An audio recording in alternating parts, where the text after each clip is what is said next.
There, that should not have worked. Don't do that. Do it, but don't do it. Yet again, it is time to do what I love doing, and that is tearing apart working rotary engines. This is the engine for the rotary Corvette, and you might be asking yourself, well, why are you tearing apart an engine that is 100% operational? Just like the video earlier I mentioned all about the basic upgrades that you can do to the block just for reliability. We're gonna dowel it, putting in as many dowels as we can, solid dowels, to make this engine as strong as possible. Clean up the intake ports, clean up the exhaust ports, just opening up just that little bit more so they're equal in breathing. And then with the solid dowels, do the external oil mod so oil comes in from here and here and then goes to the turbo as well. All of those things are gonna make this engine rock solid, allowing us to just push it really hard. And when we go to race, throw everything we want at it, because that's what you have to do when you race. So we're definitely gonna reuse this same clutch. It's the oldest clutch in our lineup. This engine doesn't make enough power really to justify replacing it, and now that we moved to that smaller throwout bearing, that's really been wonderful to drive. Yeah, this car really hasn't done too much craziness. So that one, that's a guaranteed way. Just off of Rob's pure strength alone, he was into a bust or not. It's always that violent too. Yeah. Filled with anger and that much strength. Backside's all ready to go. I gotta remove the oil pan.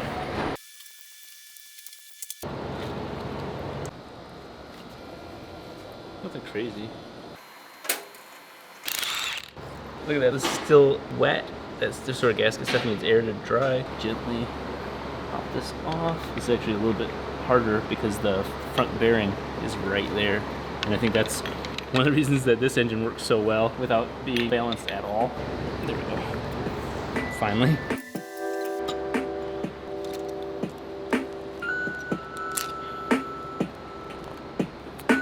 We are finally getting into the fun part in the motor, and so we're gonna get clean and super particular. Other than the 4-rotor, we're still using all the stock oiling system. No mods, no trimming, no nothing. Stock oil pump setup, and it works really well.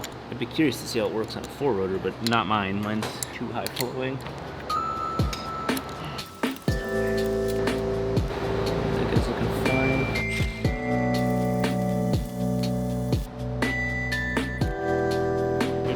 Front bearing. Bearings are looking in great shape. They don't even look used at all. Best part about this is because that front bearing from Billet Boss, and there's others that make that same thing, this bearing is getting zero wear, favoring the alternator or anything else. So you can honestly tighten your alternator if you've got even more power load. You can be a little bit more careless with it because this bearing does not get chewed up on, you know, low starts or anything else. That's a perfect example of seeing some innovations work.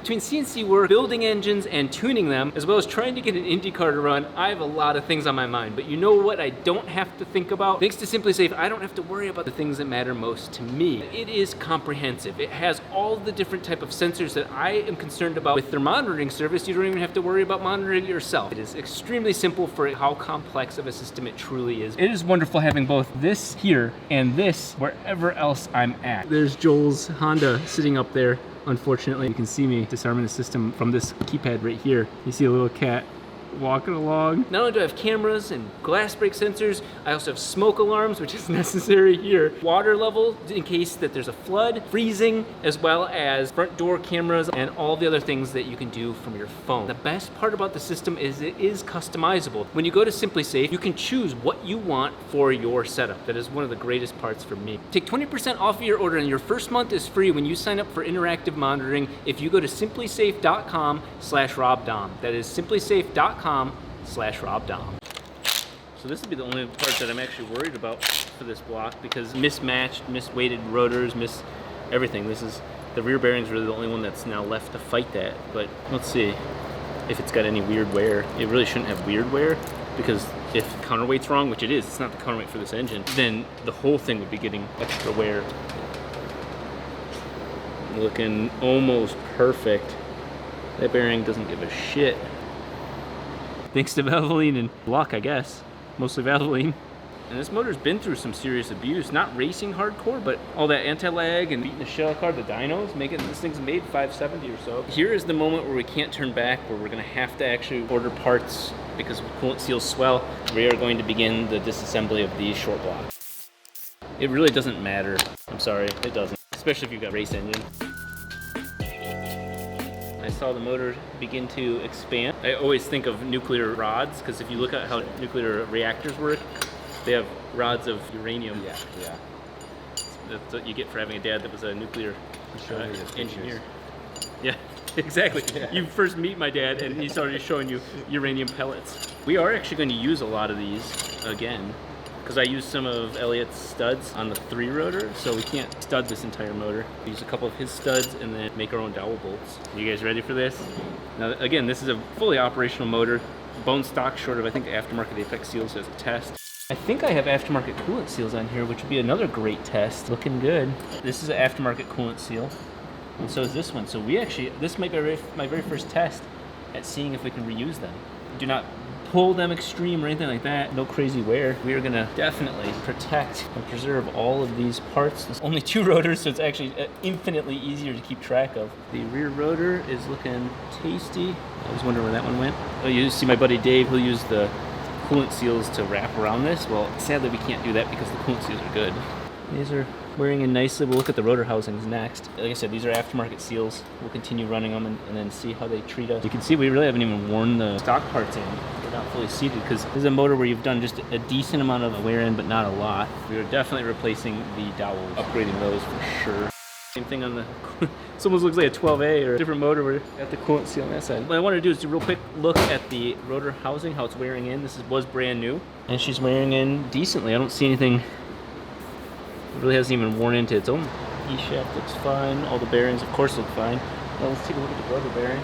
Rotor bearing looks unused. If these coolant seals work like this, I'm already happy. I love tearing my motors down to check on them. I'm sure I'll relax on that as we go, but having reusable coolant seals is a promise that a couple companies have. We'll see once we reinstall it, but so far it seems to be doing what they claim it'll do. We'll once again reuse the same part, same order, so that way everything wears in nice. I actually saw a video from Mazda on how they set up rotors to be installed into there, and they actually have this like contraption that goes around the rotor, and so they do all the work out here. They put this like contraption, and then they put the rotor into the housing with the engine sitting up. Which is, you'll see everybody in the United States, everybody in New Zealand, Australia, Puerto Rico, they all install them like this, but Mazda actually installs them from the side. I don't see a benefit for that for like custom engines. A lot could go wrong. That's more of a mass production sort of thing. It's still pretty sick to see. So I might just pull this plate up with the E-shaft. Yes. I picked the whole thing up and it pulled the studs out, so the whole thing shifted. We could have things falling in to here. Everything's accounted for there. Another coolant seal's looking fine. We'll take the rotor out first. Might have done a little damage to that coolant seal, I'm not sure yet. No, it's fine.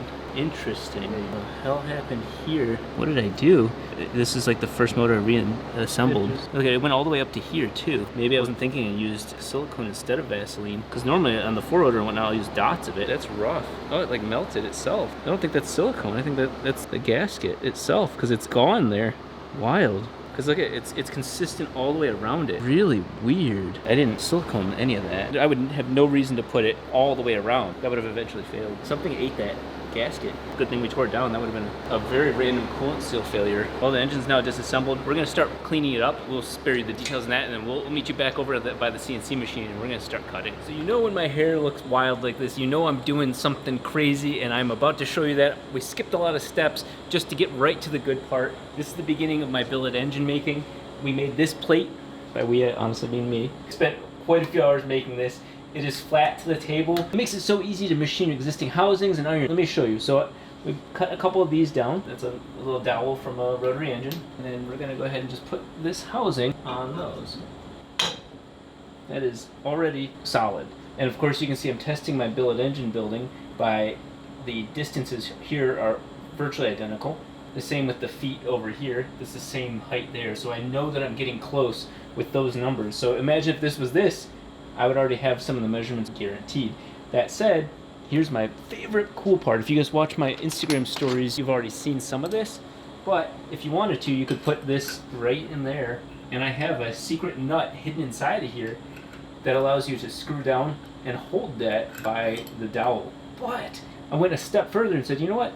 I want every time this machine cuts these to measure this and make sure it's in the exact spot so we never get a mistake. Even though this is all solid, why not measure every time? And so I put one here and all the way over here. Tighten those down just that little bit. Now, have the machine measure here and here, verify that it's within the correct tolerance. If it's not, stop or adjust. And then go and cut all of the holes that we need to cut. 100% accurate as far as I'm concerned. I can just rinse and repeat and cut all of these. So we'll go ahead and show you that, but before I show you that, let me show you what the other piece looks like in here. There's a couple extra holes on this plate, and it looks weird to anybody that might not be familiar with them, including myself a couple hours ago. So cool, we've got that. Take these two out, and then take this, which is the front of the engine. And it's got these weird holes on the front. I spent part of today measuring those.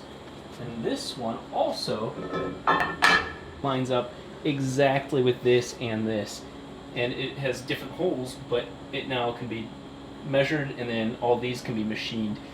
If we get really crazy, we can actually cut straight through these and do not even studs, but actual through bolts that go straight through the motor and have, you know, a nut on one end and a bolt head on the other, and hold the engine in that way. We're not going to go that far. We're just going to cut into these for making baby dowels there. But there you go. You can already see a couple of these parts. And how many of these parts can you machine? Well, I can machine everything except for the rear piece of the engine. That's actually sitting down on the floor right here. This one has a weird setup as well. These, and I would have to flip it and do some odd things. So this one's the odd one out for the moment. That's not really a big deal. Right now, you could, in theory, swap.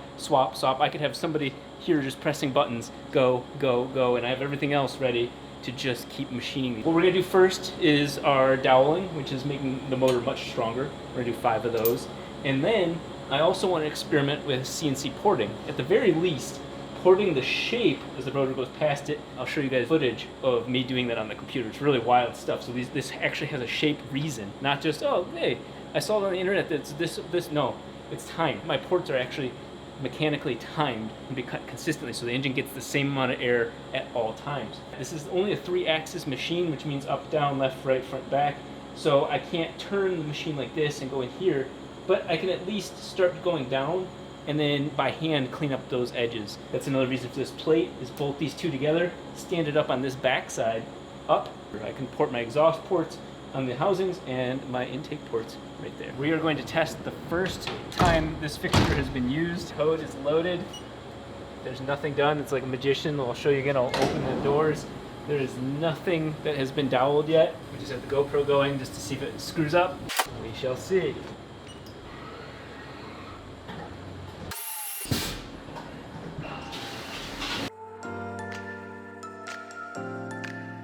So I'm going to fine tune the speed on this, but look at this. And I'm not clearing out all the middle yet, just because we got some other things we want to do with this, but that is all beautiful. I forgot to make the height of this come over here, so I stopped on this one. We're going to go ahead and do this last one over here, and then we'll bring out this tool for the next step. So let me just adjust this real quick.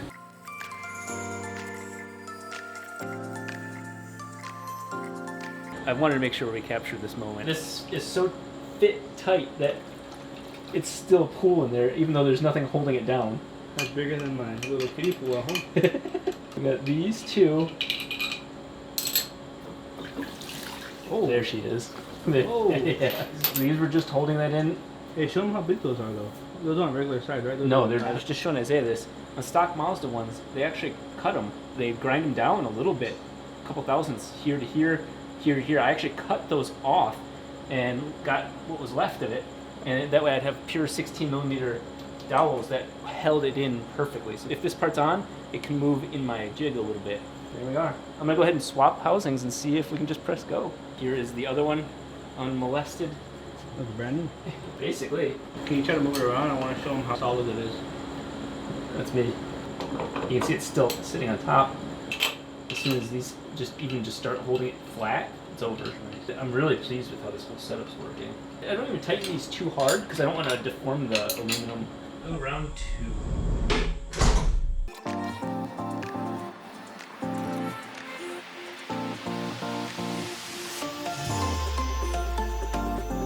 I had taken a measurement of the previous one, and we wanted to measure side by side. X is 1/2 of a thousandth off, and Y is 4/10 of a thousandth off. Basically both less than 1/2 of a thousandth off. We got the second one done in the exact same position. It's cool to say that, but let's see how well they fit together directly. Can't bullshit that. Take these. We're gonna go visit the other housing right now. Go ahead and set this one down like this. We'll just see what happens. Wow. Done. That's cool, but let's see if it makes it through all these too. And you saw how tight all of these are. Continuously, look at that. Looks like it's really loose, but it isn't at all. I mean, that's the stock one right there. And you saw I put that one in later. I didn't even put that one in first, but with that one there, this one right there, I'm not having, like I hammered them on with the 3-rotor. That one was a first test. Ooh, that one's got something. Oh, that's because there's another dowel in it. That one's got something because it is the other dowel, half of the dowel in this one. We've got all of them doweled. Every single one of them is doweled. Okay, man, this one. Let's check this one. All 7 dowels are in this motor, and you don't even have to hammer them in because they're that accurate. And of course, the other side to that is look at the inside of the housings. The housings are on exact same plane, so that means the rotors are going to be at the exact same point. So the center of the motor is carried throughout the entire motor. This is such a major improvement. So I'm going to keep refining my process just to speed it up and to make sure those chips don't get in the way. But what else can I say? I'm going to start working on this one next. The same concept. It's just made out of steel, well, cast iron, same process. So we'll chuck that one in now. So with the 2 housings done like that, it's time to put my money where my mouth is and start doing cast iron. Now this should follow the same exact process as the other 2, but it's a little thinner and it's a different material. My dream goal with this is actually to be able to port the ports as well. Make sure we get all the shards of aluminum out.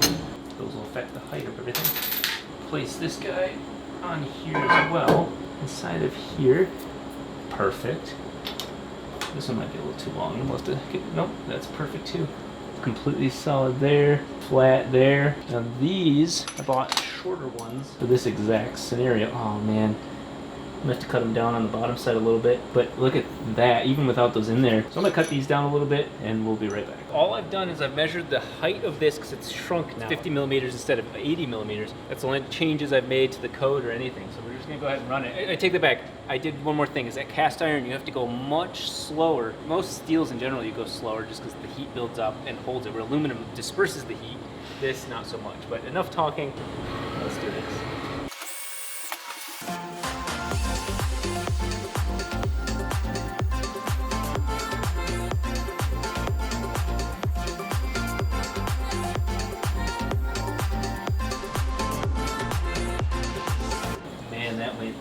So, oh my god, OEM wouldn't be right. Look at how smooth that looks. It's glass on the inside of those, and I'm not trying to toot my own horn. It's just working really well. Oh, look at that. You can't even see that cast we've got figured out perfectly. We're gonna put all 3 of those together and see if it all works. Yeah, are you guys ready for a magic trick? We'll start it the easy way. We're gonna put the stock dowels together. So these shouldn't change. There, that one's in. These are now locked in together with just the original 2. I'm just gonna start feeding these in and seeing if they're gonna go through. Look at that. In. Oh my god, yes. In. You can see they're all just fitting in all the way through. These holes are like no forgiving. It just, look at that. That's pretty damn impressive. So the block is even tighter than the 3-rotor was between different types of metals. And what's most important, especially down here, is where the combustion occurs. So the combustion is now having to play nice with the rest of the motor, and that is what keeps it from falling apart. The stuff I was doing with the 3-rotor was, a lot of people say janky, but it works really damn well. This is actually like, I could sell this service sort of thing. Like, it's actually in a professional level where it's actually something an individual couldn't do easily. And one of these, this top one, is slightly off, and that's being honest with you. But it's like slightly off in a way that as soon as I press it in, it goes. I wanted to show you guys with this particular dowel, which is aftermarket, and look at how tight this is just through this piece alone. That is actually press fit for that dowel. That's how tight of a fit right there. Just that one is alone. So that motor, you know what I'm gonna say, it's not going anywhere. I'm gonna have to actually loosen it. I have a reamer that's 1/1000th larger just because that's almost too damn accurate. Putting together motor, it's only a 2-rotor. I'm gonna keep it for this one. I'm sure it does help to let them breathe a little bit. Here we go. We're gonna assemble this all together as these 3 do fit together. Those are the stock dowels. We're actually gonna use a normal stock dowel here. And then let's see how this one fits. Again, this part hasn't changed. This is stock parts. So those should just go back on. Add a third one. And this would make up the core of a 2-rotor. Again, I feel like a magician. We'll take this one and we'll just slide it straight through and see if it binds up at all. That is beautiful. That's just in there. Let's see.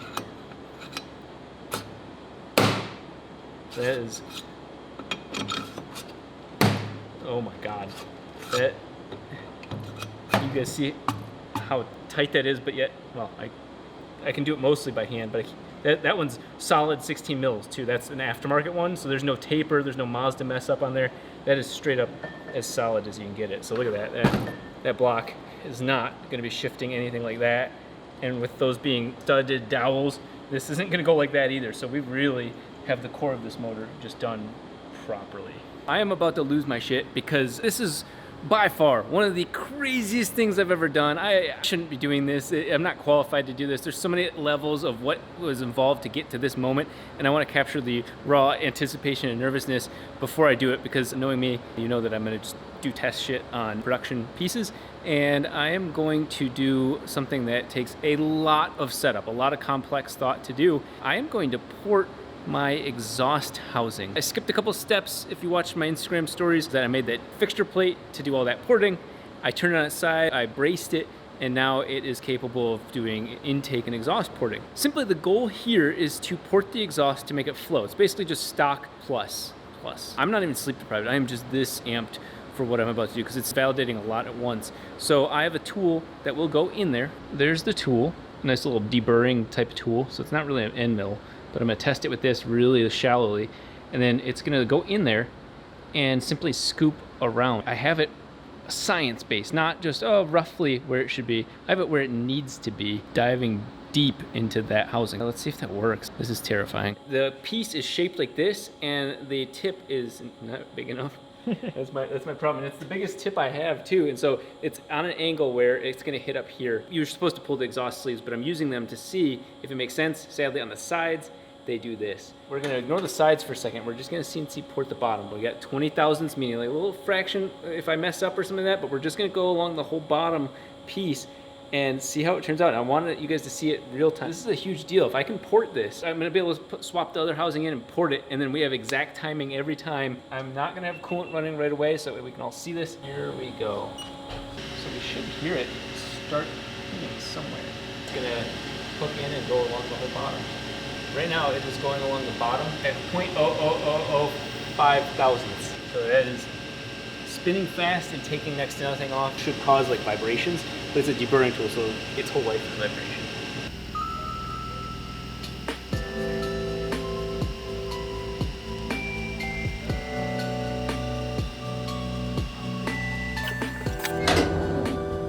Oh yeah, there's some. Let's see without getting myself stabbed in the back of the head.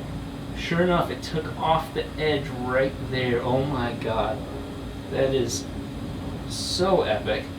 Some quality edging. Yeah. It'd take a couple of years to practice that level of edging. I take it down that last 20 thousandths, but yeah, there's pixie dust. So you guys know what that means. I can port my housings. And that was really shallow, but it also, the tool didn't give a shit. Here is a final pass for that bottom area, this way facing us. So,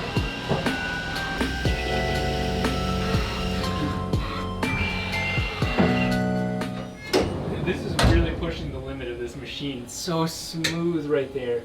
What I'm doing right now is porting the rest by hand. I don't have enough time right now before the race to CNC and port these, and really you're supposed to pull these exhaust sleeves out. I'm gonna try and do it without pulling the exhaust sleeves out, but of course there's the issue of metal inside behind it. But the point is, we got it to CNC. I know where it's at in three-dimensional space, so we can perfect that. But right now, all I'm doing is just cleaning up those casting bits that don't let it flow so evenly. I'm not changing the port timing on the outside here, so I don't even have to mess up anything on the chromium surface. It's just the inside aluminum.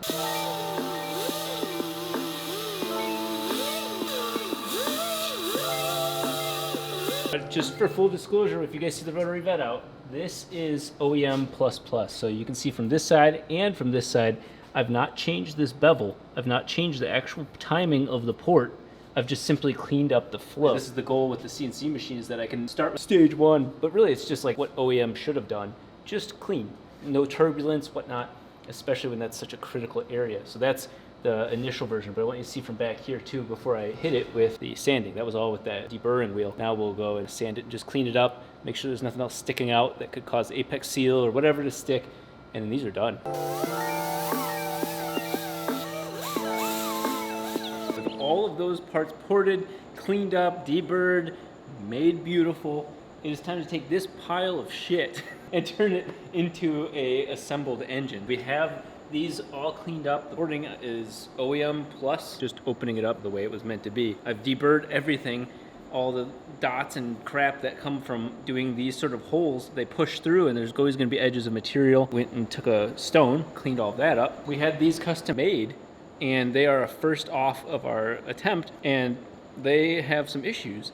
So we spent probably about 2 hours grinding, gently grinding the ends of these. This one's probably one of the more aggressive grinds. This was using a die. The dies can walk, and so some of the dies are at an angle. Sadly, you'll see that we have 4 of these instead of 5. The 5th one was on such a rough angle. And so it's a learning process. All this is still experimental for us. So we test fit all of these. They hit the depth we want. You don't want to get all the way to assembling the last iron, and then the engine can't even compress together because these are sticking too high out. So we've got all of these done.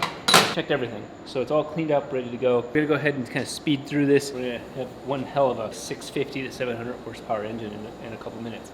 We're gonna get to work. There's a good chance there's a guy watching this video. He might be watching it begrudgingly. I hate to break your heart, man, again, but I am going to be using Valvoline as assembly grease. I know that really upset you for some reason last time and the time before, but guess what? We're definitely doing it again. If you're gonna have the engine sit for 6 months, like a lot of people do, use assembly grease, but if you're gonna run it in the next day, it's really gonna work just fine. Okay, so they haven't swelled, that's good. That's the aftermarket ones. Oh, these look like they held. We do have a solid dowel here. I think I'm actually gonna use that up here, which is gonna force us to have to go different on our oiling system. Traditional one here. Tropical punch. This is what belongs on these bearings.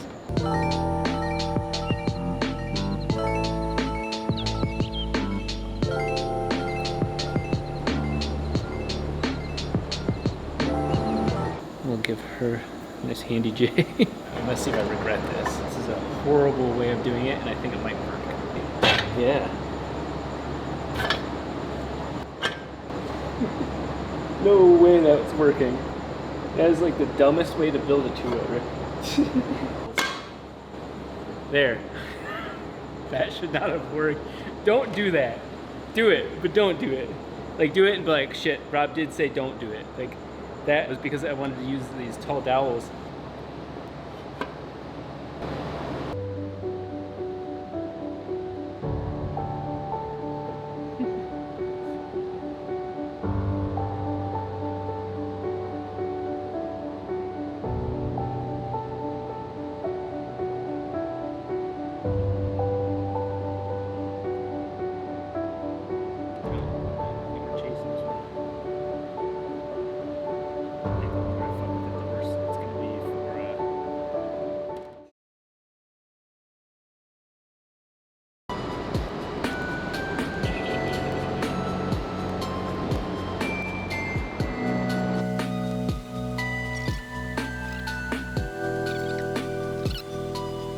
I almost put the top on without remembering to put these stud dowel bolt monstrosities in here. I'm curious to see if they'll go through. These are the most accurate 16mm things, like almost to a fault. I should have gotten slightly thinner material. I'm just doing this just to see. Look at that, I could push them in. It's not catching on anything. It might be too tight. Let's hit the threads right there. Look at that. You can't tell where it's stopping. Every single one of those iron. That is insane to me. We've certainly upped our skills, I think. This is like the most overkill stock port engine ever. This is smooth. That's just so amazing that we have these two dowels in. This one's full 16mm dowel, and these are just going in. They didn't hook on anything. We machined them all separately. We made these bolts definitely a step up. This isn't my ultimate 2-rotor build yet. This is like street nasty warrior build. We'll go and do a 1,000+ build shortly. But you can see a lot of the themes that we're testing is on this one. So this will have 5 dowels, just so you guys know. I just have to cut down one of the stock dowels to fit because our 5th bolt like this is down. This is the worst thing you want to do halfway through an engine install, but we have to use 2 of these. I have to cut one of them down, a dowel bolt, old school, tried and true. So a lot of you guys are saying that they missed kind of the jank shit on this channel. Well, this is gonna be our little secret. That is the worst cut on a dowel in the history of doweling. Yet, at max, it does read, my goal was 105, 104.7. I'm not going to clean this down a little bit. I'm gonna leave it as it is because it's just slightly 1/3 of a millimeter too short. Here's where the secret comes in. The very middle iron has enough meat, that little extra bit of weirdness can go sit in the middle iron and be our little secret.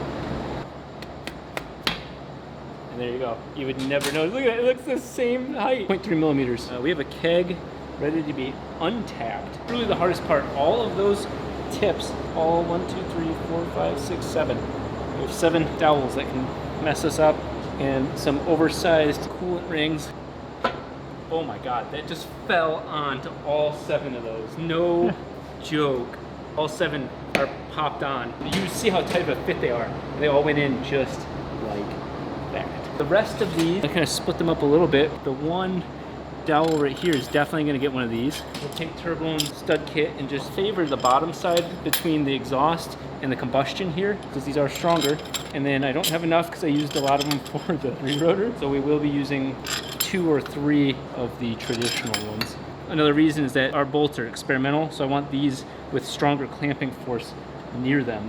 We're stuck with 1, 2, 3, 4, and the outer ones. I'm gonna beat the shit out of this motor. I'm just gonna send it full hardcore because I didn't put all the effort into all this for nothing. But we have a fun combination of 17 millimeter, 14 millimeter, 12 millimeter. The best part is they all work together. We're not gonna do the dowel ones first. We're gonna actually let the whole motor settle without those, just because we don't know that those threads. So right now I'm just doing them all to 20.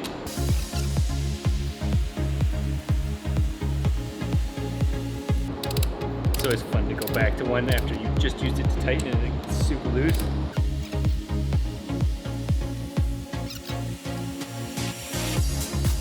Okay, that's my initial tightening.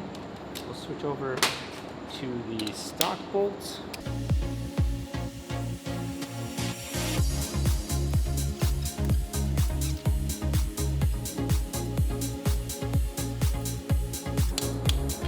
There is a stacked and packed keg. I am very happy with this motor. That is a monster. And I really think what we're about to see with the engines on this channel is that we've got 2,000 horsepower big engines. Now it's time to start making these small ones and make some serious power too. We can't finish the video right there. The in-play's not done, but I just want to make sure that my baby can spin.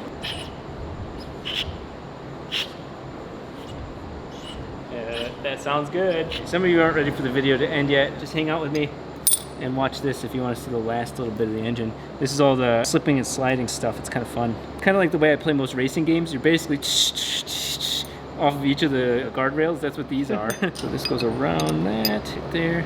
So that's all hidden under there. Goes like that. All that's on there. This race is still here. Get this lined up with that. She's all happy.